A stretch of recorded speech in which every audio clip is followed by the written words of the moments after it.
Hello everyone, good morning. Welcome back to my new video. কেমন আছো তোমরা সবাই? আশা করি সবাই খুব ভালো আছো। আমিও বেশ ভালোই আছি। তো আগের ভিডিওগুলোতে তোমাদেরকে তো বলেছিলাম এখানে প্রচণ্ডই শীত পড়েছে, মাঝে দুদিন কমেছিল আর এখন আরও বেশি শীত পড়ে গেছে। তো কিচেনটার আমার অবস্থা একদম বিচ্ছিরি হয়ে গেছে। শীতের জ্বালায় শুধু রান্না করি, বাসন কটা ধুই আর তারপরে আবার অন্য কাজ করতে লেগে যাই। কিন্তু এই যে শীতের জ্বালায় আর কৌটো কাটাগুলো কিছু ধোয়া হয়নি, এত তেল চিটে হয়ে গেছে, নোংরা হয়ে গেছে। তো সেই জন্য আজকে ভাবলাম কিচেনটা ভালো করে ক্লিন করব। আমার খাওয়া দাওয়া সব কমপ্লিট, ঘরের কাজবাজ করে নিয়েছি। এখন প্রায় 4:30 মতো বাজে, মেয়ে পড়তে চলে গেছে। এই ফাঁকে ভাবলাম কিচেনটা পরিষ্কার করে নিই। তো আজকে কিচেন ক্লিন করার যে ভিডিওটা সেটাই তোমাদের সাথে শেয়ার করব। আশা করছি তোমাদের ভালো লাগবে।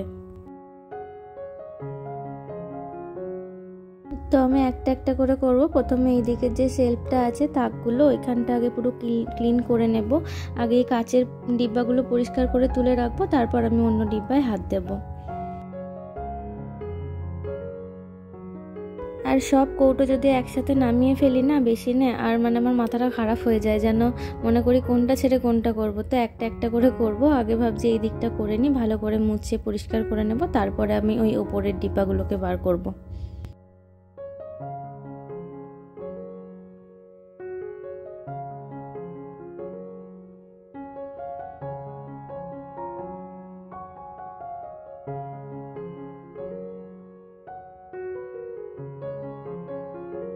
এই যে দেখো, কাচের কৌটোগুলো আমি একদম একটা পুরনো স্কচ ব্রাইট নিয়েছি, ওইটা দিয়েই পরিষ্কার করছি। কারণ নতুন দিয়ে যদি করি না, ডিব্বাগুলোয় দাগ হয়ে যাবে ঢাকনিগুলোতে। তো সেই জন্য একটা পুরনো নিয়েছি, সেটা দিয়ে ভালো করে ক্লিন করে নিচ্ছি আর ভালো করে মুছে নিতে হবে তারপরে।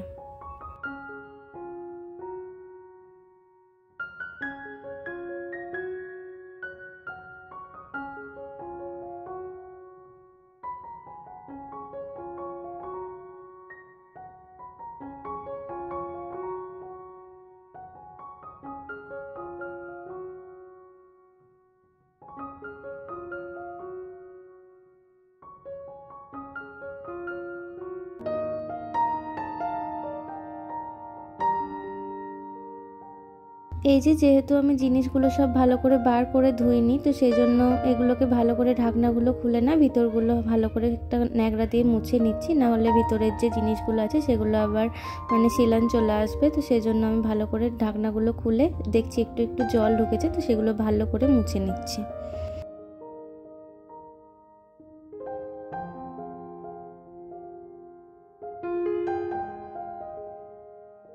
এই কাচের কৌটোগুলো না আমি অনলাইনে কিনেছিলাম। এগুলো পরিষ্কার করার পর দেখতে এত সুন্দর লাগে, তো ফোনে এডিট করছি আর মনে মনে ভাবছি খুব সুন্দর লাগছে দেখতে।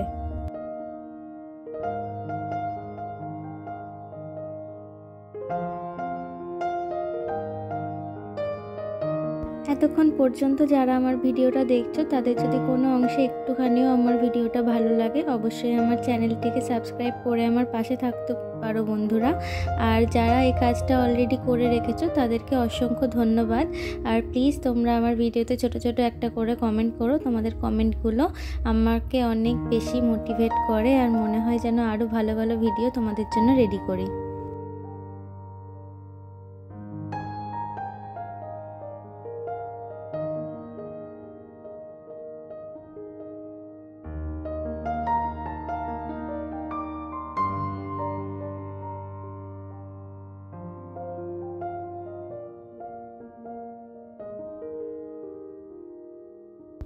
আর দেখো, এই বাটারের কৌটোটার মধ্যে না আমি যত গুঁড়ো মশলাগুলো কেটে ব্যবহার করি, সেগুলো আর সব সময় তো কৌটোয় ভরে রাখা হয় না। তো সব প্যাকেট সমেত মুড়িয়ে আমি এই কৌটোটার মধ্যে স্টোর করে রাখি, তাতে মশলাগুলো না একটুও জমে যায় না, ভালোভাবে থাকে।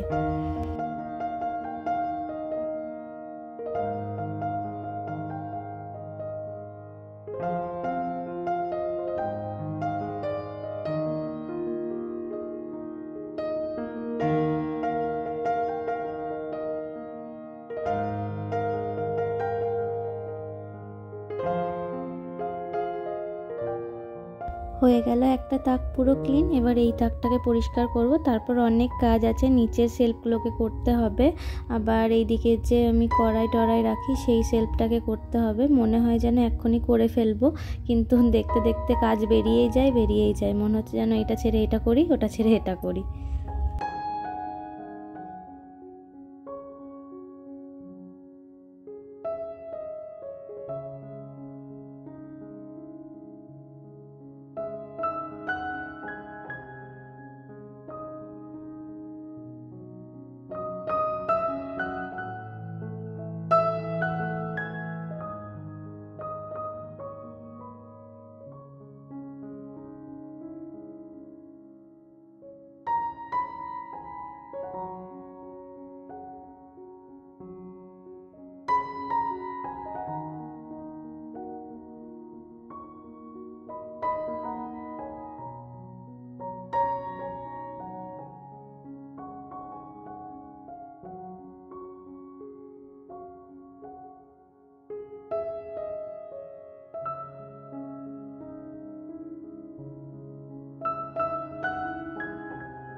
হয়ে গেল ওপরটা, এবার নিচেরটা করছি। ওই যে কালো কড়াইটা দেখলে, ওটা কিন্তু আমার কড়াই না, আমার বিয়ের পরে, মানে আমারই এখন, কিন্তু ওটা মানে আমি আসার আগে আমার হাজব্যান্ডের কড়াই ছিল। ওইটাতে রান্না করে খেত। মানে আমাকে অনেকবার বলেছে ওটা চেঞ্জ করে একটা নতুন নিয়ে নেবে, কিন্তু যেহেতু ও সেই মানে বড় থেকে এই কড়াইটায় রান্না করতো, তো সেই জন্য আমি এটা যত্ন করে রেখে দিয়েছি। না, ওর এটা আগে থেকে করতো, এটা থাক।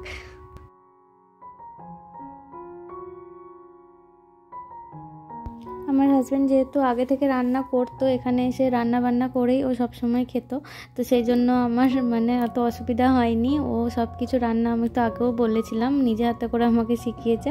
তো ওর যে কটা জিনিস ছিল, মানে থালাবাটি বলো, সবই আমি আসার পরে যত্ন করে রেখে দিয়েছি।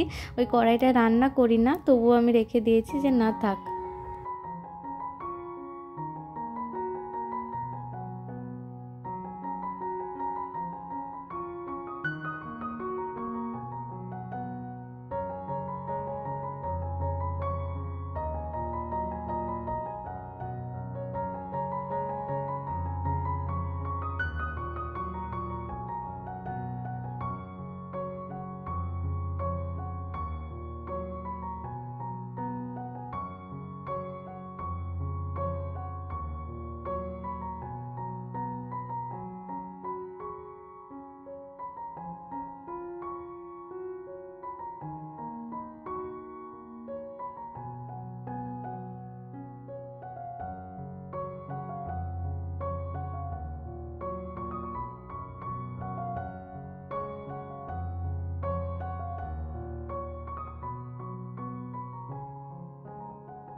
চলো, প্রায় অলরেডি আমার মানে কিছুটা হয়ে গেছে। আর শুধু এই যে গ্যাসের এই চারিপাশটা, এটা একটুখানি ক্লিন করে নিলেই হয়ে যাবে। এগুলো সবসময় আমি প্রতিদিন ক্লিন করে থাকি, কিন্তু তবুও যেহেতু আজকে করছি, উপর থেকে ধুলো ময়লা পড়েছে, তো সেই জন্য ভাবছি আজকেও একটু করে নিই। এই যে এগুলো একটু সরিয়ে দেয়ালটা মুছে নেব, তাহলেই হয়ে যাবে।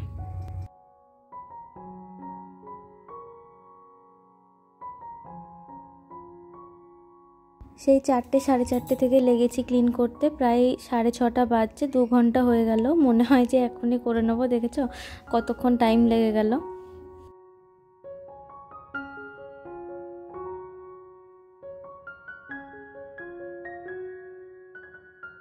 আর এই র্যাকটাকেও ধুয়ে দিয়েছিলাম ভালো করে। এটাকে ভালো করে মুছে এখন এই যে ছোট ছোট কাপগুলো আর মেয়ের যে টিফিনের ডিব্বা, এগুলো রেখে দিলাম। আর কাচের বাটিগুলো আমি এখানে রেখে থাকি।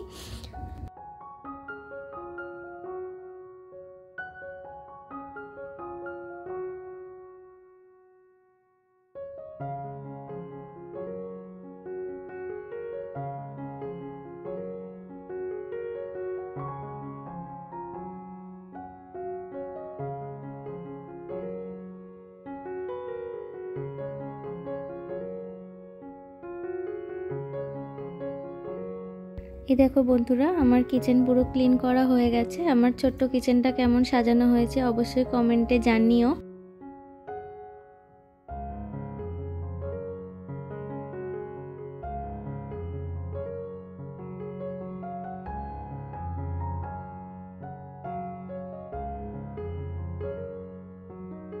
আজকের ভিডিওটা আমি এখানেই শেষ করছি বন্ধুরা। দেখা হবে আমার আবার নেক্সট কোনো ভিডিওতে। আর ভিডিওটা যদি ভালো লাগে অবশ্যই আমার চ্যানেলটিকে সাবস্ক্রাইব করে আমার পাশে থেকো।